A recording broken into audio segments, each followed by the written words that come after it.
नमस्कार मित्रों, सत्यवचन कार्यक्रम में आप सबका पुनः स्वागत है। मुझे खुशी है कि ये कार्यक्रम आप सबके लिए दीपक के समान है। जैसे कि हमारे कुछ दर्शकों ने अपनी गवाही हमसे साझा किया है, हम चाहते हैं कि आप सब अपने अनुभव हमारे साथ बांटें, क्योंकि इसके द्वारा से न सिर्फ हमें प्रोत्साहन मिलता है बल्कि हम आपकी आशीषों के द्वारा से आनंदित होते हैं और हमें मालूम होता है कि ये कार्यक्रम आप तक भी पहुंच रहा है। इसलिए प्लीज हमसे संपर्क करें, अपनी गवाही हमें बताएं। जी हाँ, मैं आपसे कह रहा हूं, आप ऐसा कर सकते हैं। परमेश्वर नहीं चाहता कि हम में से कोई भी व्यक्ति भटक जाए। जब हमारे घर में से कोई व्यक्ति किसी कारण से गुम हो जाता है या भटक जाता है तो परिवार का हर एक सदस्य परेशान होता है, क्योंकि हम उससे प्रेम करते हैं। परमेश्वर हम सबसे इतना प्रेम करता है कि वह स्वर्गदूतों से ऊंचा होने पर भी स्वयं को स्वर्गदूत से नीचे कर देता है, ताकि हमारे साथ मुलाकात कर सके, बातें कर सके, संबंध स्थापित कर सके। हम एक पापी मनुष्य हैं, परमेश्वर एक पवित्र परमेश्वर है। इस विरोधाभास के बीच कोई मेल नहीं हो सकता था, लेकिन उसके प्रेम ने उसे विवश किया कि वह यीशु के रूप में मनुष्य बने, हमारी समानता में आए, हमें सर्वशक्तिमान परमेश्वर से मिला सके। वह नहीं चाहता कि हम सब नाश हो जाए। सत्यवचन इस शुभ समाचार को आपको स्मरण दिलाने के लिए है कि आप उसके साथ बने रहें। इसलिए हम उसके वचन का क्रमवार अध्ययन कर रहे हैं। इब्रानियों की पत्री मसीही विश्वास का आधारभूत स्तंभ है, जिसका इन दिनों हम अध्ययन कर रहे हैं। इसमें आप बिना चूके शामिल हो ताकि स्वर्गीय बुलाहट के भागी बने। तो चलिए आज के अध्ययन को हम आरंभ करते हैं। आप अपने पेन और कॉपी लेकर के तैयार रहें ताकि आप हमारे महत्वपूर्ण बातों को नोट करते रहें। प्रिय मित्रों, पिछले अध्ययन में हमने इब्रानियों के पत्री 3 अध्याय उसके 11 पद के पहले भाग को देखा था। आज हम अपने अध्ययन में आगे बढ़ते हुए 3 अध्याय उसके 11 पद के दूसरे भाग को देखेंगे। लेकिन इससे पहले हम देखते हैं कि पौलुस रोमियो के पत्री 6 अध्याय उसके 4 पद में कहता है, अतः उस मृत्यु का बपतिस्मा पाने से हम उसके साथ गाड़े गए, ताकि जैसे मसीह पिता की महिमा के द्वारा मरे हुओं में से जिलाया गया, वैसे ही हम भी नए जीवन की सी चाल चलें। हम जीवित मसीह से जुड़े हुए हैं और हमारे लिए कनान का आनंद लेने का यही एक मार्ग है। परंतु कनान स्वर्ग नहीं है। हम देखेंगे कि एक विश्राम है जो अनंत है, जो केवल प्रभु यीशु ही देता है। परंतु एक प्रश्न है, क्या आप उस विश्राम में प्रवेश कर चुके हैं जो केवल विश्वासी इस पृथ्वी पर अपनी परदेश यात्रा में पाते हैं? मित्रों, आप देखेंगे कि इसे प्राप्त करने का मार्ग है परमेश्वर के वचन को पढ़ना और उस पर विश्वास करना। कितने मसीही जन आज परमेश्वर के वचन को पढ़ते हैं? इब्रानियों के पत्री प्रकट करेगी कि वचन सामर्थी है, जीवित है। यह प्रभु यीशु के संदर्भ में तो है ही, लिखित वचन के संदर्भ में भी है। अतः प्रभु के निकट रहने के लिए हमें परमेश्वर के वचन में बने रहना है। प्रतिज्ञा के देश के अंगूर और फलों और उसके सौंदर्य के आनंद को प्राप्त करने का एक ही उपाय है, परमेश्वर के वचन का अध्ययन करें। परमेश्वर के वचन के साथ व्यक्तिगत संबंध बनाए बिना कलीसिया में सदस्यता रखना एक प्रकार से जुआ उठाना है। पैसा दो, अन्य काम करो आदि सब आपके लिए अनिवार्यताएं हैं जो प्रभु यीशु के प्रतापी व्यक्तित्व से अलग हैं। मेरे मित्रों, इब्रानियों की पत्री का लेखक उन लोगों का मार्गदर्शन कर रहा है जिन्होंने उद्धार तो पा लिया था, परंतु मसीही जीवन की आशीषों में प्रवेश नहीं कर पाए थे। वे परमेश्वर पर संदेह अर्थात अविश्वास करते थे, जिसके कारण वे जंगल का अनुभव पा रहे थे। लिखा है, इनके मन सदा भटकते रहते हैं और इन्होंने मेरे मार्गों को नहीं पहचाना। यहाँ ध्यान दें, उनके मन भटकते थे। इसे ध्यान रखें, मिस्र से बाहर निकलने वाली इस्राएल की पीढ़ी इब्रानी विश्वासियों के लिए उस युग में एक चेतावनी थी कि वे अपने अविश्वास के पाप को ना दोहराएं। मेरे मित्रों, आज हमारे सामने भी यही खतरा है कि हम मन में भटक न जाएं। लिखा है, मैंने क्रोध में आकर शपथ खाई। परमेश्वर को शपथ खाने की क्या आवश्यकता है, परंतु उसने शपथ खाई। वे मेरे विश्राम में प्रवेश करने ना पाएंगे। उनके अविश्वास के कारण परमेश्वर ने ऐसी शपथ खाई। आप प्रभु यीशु को अपना उद्धारकर्ता ग्रहण करके उसके साथ विश्वास में ना चलें और अपना जीवन उसे समर्पित ना करें तो आप कनान के आनंद के बारे में कुछ नहीं जान पाएंगे। दुर्भाग्य से हमारे पास अनेक जंगल प्रवासी विश्वासी हैं। जंगल मौत का स्थान है, परेशानी का स्थान है, उद्देश्य से रहित स्थान है, असंतोष का स्थान है। जंगल में भटक रहे इस्राएल से परमेश्वर ने कहा, तुम विश्राम का अनुभव नहीं पाओगे। आज ऐसे ही अनेक विश्वासी हैं जो नहीं जानते हैं कि विश्राम क्या है। हो सकता है उनमें से आप भी एक हैं। वे उसमें प्रवेश नहीं कर पाए क्योंकि इसमें विश्वास चाहिए।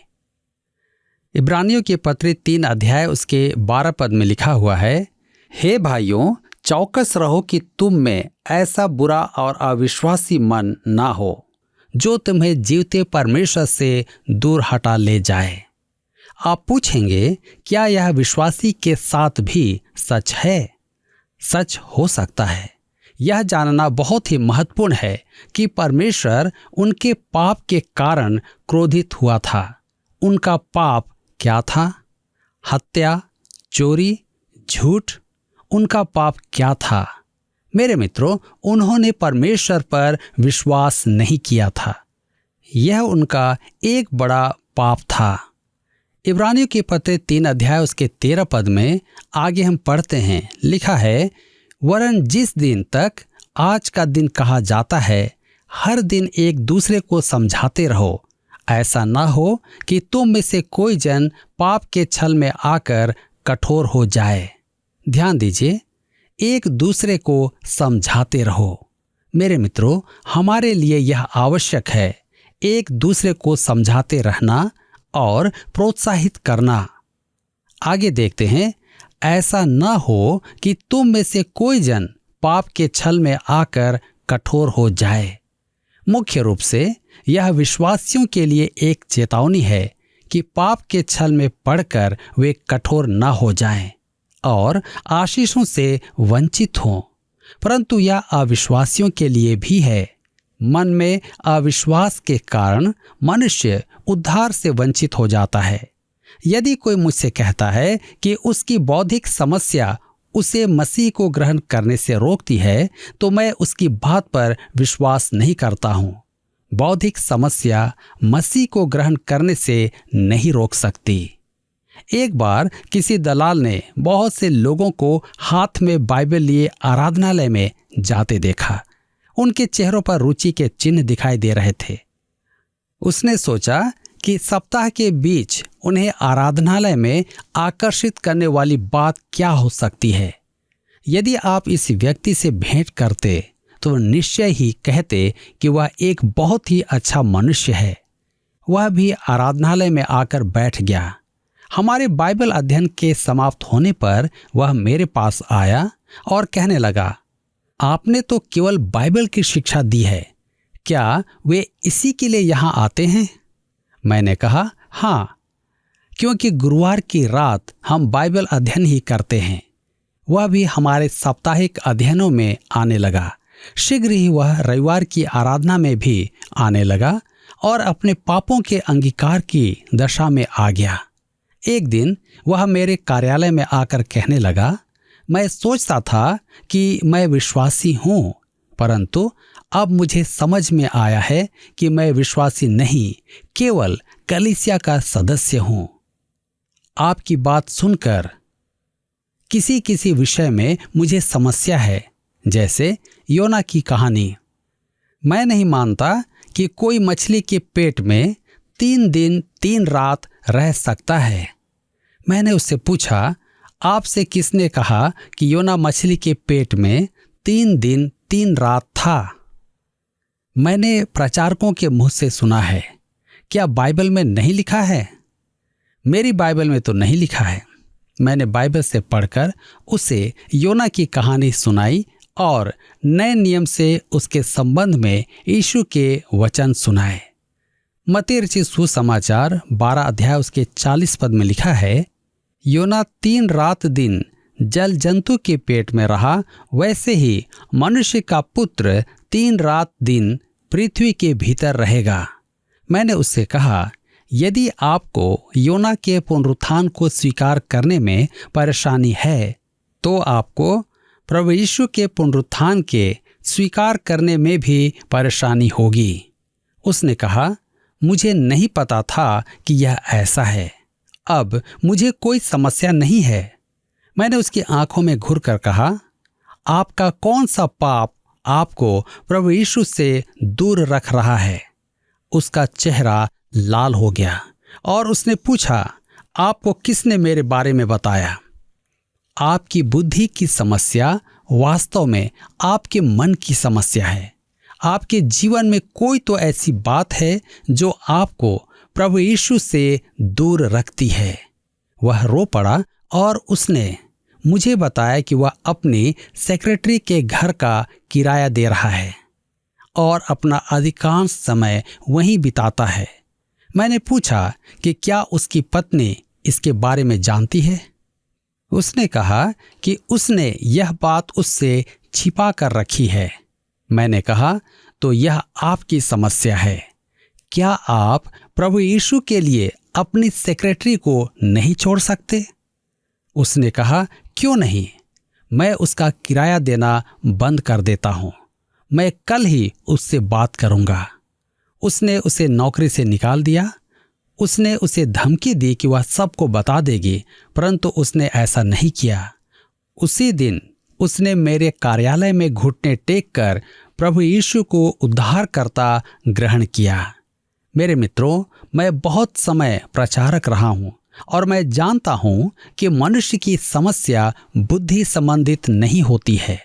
मुख्य समस्या पाप की होती है और इसी कारण वे प्रभु यीशु से दूर भागते हैं। मैं आपका ध्यान एक और बाइबल अंश की ओर आकर्षित करना चाहता हूं। कृपया आप निकालें 2 कुरिन्थियों की पत्री 3 अध्याय उसके 6 से 8 पद, जो मूसा के संबंध में है। लिखा है, जिसने हमें नई वाचा के सेवक होने के योग्य भी किया, शब्द के सेवक नहीं वरन आत्मा के, क्योंकि शब्द मारता है पर आत्मा जिलाता है। यदि मृत्यु की वह वाचा जिसके अक्षर पत्थरों पर खोदे गए थे यहाँ तक तेजोमय हुई कि मूसा के मुंह पर के तेज के कारण जो घटता भी जाता था, इस्राएली उसके मुंह पर दृष्टि नहीं कर सकते थे, तो आत्मा की वाचा और भी तेजोमय क्यों ना होगी। पद 11 में लिखा है, क्योंकि जब वह जो घटता जाता था तेजोमय था, तो वह जो स्थिर रहेगा और भी तेजोमय क्यों ना होगा। वह व्यवस्था की महिमा जिसके कारण मूसा का चेहरा चमकने लगा था और प्रभु यीशु की महिमा में तुलना कर रहा है। इसलिए ऐसी आशा रखकर हम हियाव के साथ बोलते हैं और मूसा के समान नहीं, जिसने अपने मुंह पर पर्दा डाला था ताकि इस्राएली उस घटने वाले तेज के अंत को न देखें, परंतु वे मतिमंद हो गए, क्योंकि आज तक पुराना नियम पढ़ते समय उनके हृदयों पर वही पर्दा पड़ा रहता है, पर वह मसीह में उठ जाता है। इसकी व्याख्या प्रायः यूं की जाती है कि मूसा अपने चेहरे के तेज को छिपाना चाहता था, परंतु देखिए यह स्पष्ट है कि उसने चेहरे पर पर्दा इसलिए डाला था कि इस्राएल उस तेज को अंत होता न देखें। वह महिमा अंत होने वाली थी, परंतु अब यह महिमा प्रभु यीशु की है। आइए हम पढ़ें 2 कुरिन्थियों की पत्री 3 अध्याय उसके 14 और 15 पद, यहाँ पर लिखा है, परंतु वे मतिमंद हो गए, क्योंकि आज तक पुराना नियम पढ़ते समय उनके हृदयों पर वही पर्दा पड़ा रहता है, पर वह मसीह में उठ जाता है। आज तक जब कभी मूसा की पुस्तक पढ़ी जाती है तो उनके हृदय पर पर्दा पड़ा रहता है। ध्यान दीजिए, परंतु वे मतिमंद हो गए, क्योंकि आज तक पुराना नियम पढ़ते समय उनके हृदयों पर वही पर्दा पड़ा रहता है, पर वह मसीह में उठ जाता है। आज तक जब कभी मूसा की पुस्तक पढ़ी जाती है तो उनके हृदय पर पर्दा पड़ा रहता है। अतः आप देख सकते हैं कि समस्या बुद्धि की ही नहीं, मन की है। मेरे मित्रों, शायद आप प्रभु यीशु के पास आने से रोके जा रहे हैं, क्योंकि आपके जीवन में पाप है और आप उसे छोड़ना नहीं चाहते हैं। जिस पल आपका मन उस पाप को त्याग देगा, उसी पल आपकी बौद्धिक समस्या का समाधान हो जाएगा। वह आपके हृदय पर पड़ा हुआ पर्दा हटा देगा और आप मसीह को ग्रहण करके उद्धार पालेंगे। दूसरा कुरिन्थियों की पत्री 3 अध्याय उसके 16 से 18 पद पर ध्यान दें। लिखा है, परंतु जब कभी उनका हृदय प्रभु की ओर फिरेगा तब वह पर्दा उठ जाएगा। प्रभु तो आत्मा है और जहाँ कहीं प्रभु का आत्मा है वहाँ स्वतंत्रता है। परंतु जब हम सब के उघाड़े चेहरे से प्रभु का प्रताप इस प्रकार प्रकट होता है जिस प्रकार दर्पण में, तो प्रभु के द्वारा जो आत्मा है हम उसी तेजस्वी रूप में अंश अंश करके बदलते जाते हैं। यदि आप उसे ग्रहण कर लें तो मेरे मित्रों, आपका भविष्य महान है जब आप उसके अनुग्रह और ज्ञान में बढ़ते जाते हैं। पद 13 में हमें स्मरण करवाया गया है, हर दिन एक दूसरे को समझाते रहा करो, ऐसा ना हो कि तुम में से कोई जन पाप के छल में आकर कठोर हो जाए। हम विश्वासियों को पाप के छल से सावधान रहना है। हम ऐसी स्थिति में आ सकते हैं जब हमें ऐसा लगता है कि हमारे जीवन परमेश्वर के लिए संतोषजनक हैं, जबकि हमारा जीवन जंगल के अनुभव में है। उदाहरण के लिए, एक विश्वासी अनिष्ट होकर भी कह सकता है कि उसका विवेक उसे दोषी नहीं ठहराता है। ऐसी स्थिति में उसे अपने विवेक को ही दोषी ठहराना है, क्योंकि वह लगातार पाप करने के कारण कठोर हो गया है। मैंने ऐसे लोग भी देखे हैं जो विश्वास के योग्य नहीं हैं, झूठे हैं, परंतु वे घुटनों पर ऐसी प्रार्थना करते हैं जैसी मैंने कभी नहीं सुनी। उनका हृदय पाप के कारण कठोर हो गया है, इसलिए उनका विवेक उन्हें दोष नहीं देता है। इब्रानियों की पत्री का लेखक इस्राएल के जंगल अनुभव का उदाहरण देता है और पहली शताब्दी के यहूदी विश्वासियों पर वही अनुभव प्रासंगिक बनाता है, वरन हमें भी चेतावनी देता है। पवित्र आत्मा इन सब तथ्यों को हमारे मन में स्थिर करता है। इब्रानियों का लेखक यहूदी विश्वासियों को चेतावनी दे रहा है कि वे अपना मन कठोर न कर लें कि जीवते परमेश्वर से दूर हो जाएं, जैसा उनके पूर्वजों ने उस समय किया था जब परमेश्वर उन्हें जंगल से लेकर प्रतिज्ञा के देश में ला रहा था। अतः वे हर दिन एक दूसरे को समझाते रहें, ऐसा ना हो कि कोई पाप के छल में आकर कठोर हो जाए। इब्रानियों की पत्री 13 अध्याय उसके 14 पद में लिखा है, क्योंकि हम मसीह के भागीदार हुए हैं, यदि हम अपने प्रथम भरोसे पर अंत तक दृढ़ता से स्थिर रहें। हम मसीह के भागीदार हुए हैं। विचार करें, हम मसीह में हैं, वह हमारा है। यदि हम अपने प्रथम भरोसे पर अंत तक दृढ़ता से स्थिर रहें। पद 6 में भी वह यही विवाद रखता है। हम मसीह के घराने के होने का प्रमाण दिखाते हैं कि हम उसके हैं। यदि हम साहस पर और अपनी आशा के घमंड पर अंत तक दृढ़ता से स्थिर रहें।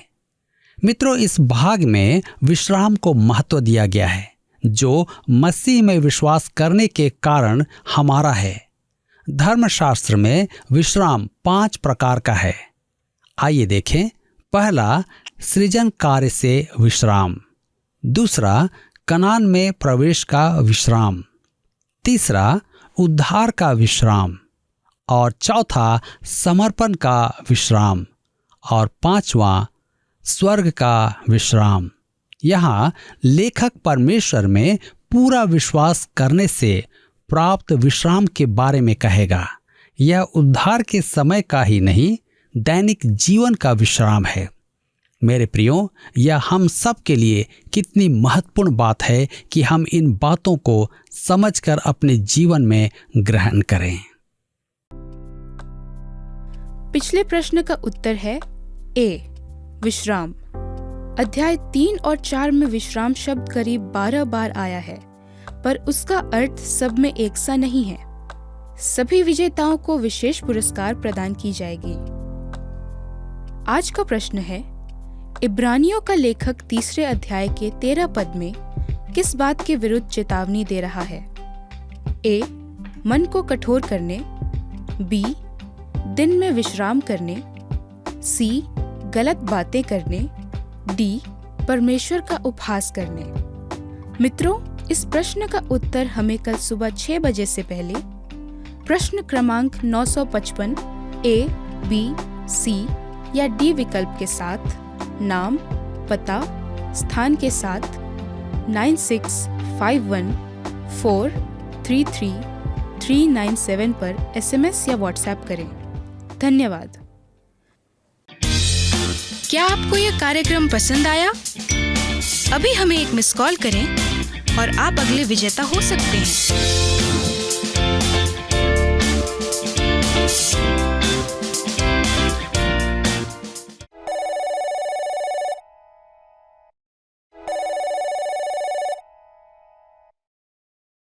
प्रिय मित्रों, इस इब्रानियों का लेखक इसी विश्राम के बारे में बातें कर रहा है।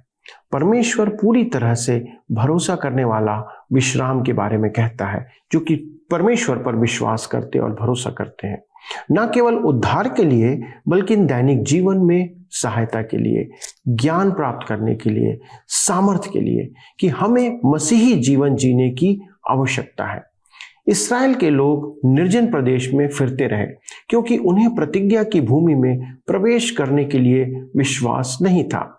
जैसा कि हमने देखा, कनान स्वर्ग का प्रतिनिधित्व नहीं करता है, यह विजय और आत्मिक आशीष के स्थान का प्रतिनिधित्व करता है। दोस्तों, मेरा विश्वास है कि प्रेरित पौलुस रोमी 7 उसके 24 पद में स्वयं के अनुभव के बारे में बोल रहा था।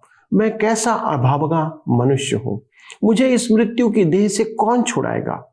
यह एक उद्धार ना पाए हुए व्यक्ति की पुकार नहीं है, यह एक उद्धार पाए हुए व्यक्ति की पुकार है जो एक हारा हुआ मसीही है, जिसने मसीह में कोई संतुष्टि नहीं मिली है क्योंकि वह परमेश्वर पर भरोसा नहीं करता है। समस्या उसकी विश्वास की कमी की है और विश्वास की कमी उसके अंदर वास कर रहा पाप के कारण है। आज का अध्ययन हमें प्रेरित करता है कि हम उसका परीक्षण करें, अपने जीवन का परीक्षण करें, उसे यीशु के सामने मान ले। मित्रों, आपको याद दिलाना चाहूंगा कि इब्रानियों की पत्री के अध्ययन पर हमारा इस वर्ष का बाइबल क्विज 18 सितंबर 2022 को निर्धारित किया गया है। इस संबंध में अपने पास्टर से आप संपर्क करें और पंजीयन करके अपने कलीसिया को केंद्र बनाएं, अन्यथा हमारे नंबर पर आप संपर्क कर सकते हैं। आइए मित्रों, हम प्रार्थना करें। स्वर्गीय पिता, हम एक बार फिर से प्रभु यीशु क्रिस्ट के नाम से आपके सन्मुख आते हैं। धन्यवाद देते हैं प्रभु इन वचनों के लिए जिसके द्वारा से आपने हमें आशीषित किया। पिता, हमारे उन दर्शकों के लिए आज विशेष रीति से विनती करते प्रभु, जो कि अपने जीवन में लाइलाज बीमारियों से परेशान हैं प्रभु, जो अस्पतालों में पड़े हुए हैं। पिता, हम नहीं जानते कि उनकी दशा कैसी है, लेकिन उनकी प्रार्थनाएं प्रभु वो निरंतर आपके सामने रख रहे हैं प्रभु। वे पुकार रहे हैं, वे आपकी ओर अपनी नजरें लगाए हैं पिता हमारी विनती है, अपने इन लोगों पर दया करें, उनकी इस प्रार्थना को सुन ले प्रभु, उनके ऊपर अपने चंगाई भरा हाथ रखें पिता, ताकि आपके अनुग्रह से वे आपकी चंगाई और शांति को प्राप्त करें। हमारे एक एक दर्शक को आपके हाथों में सौंपते हुए इस विनती को यीशु के नाम से मांगते हैं, आमीन।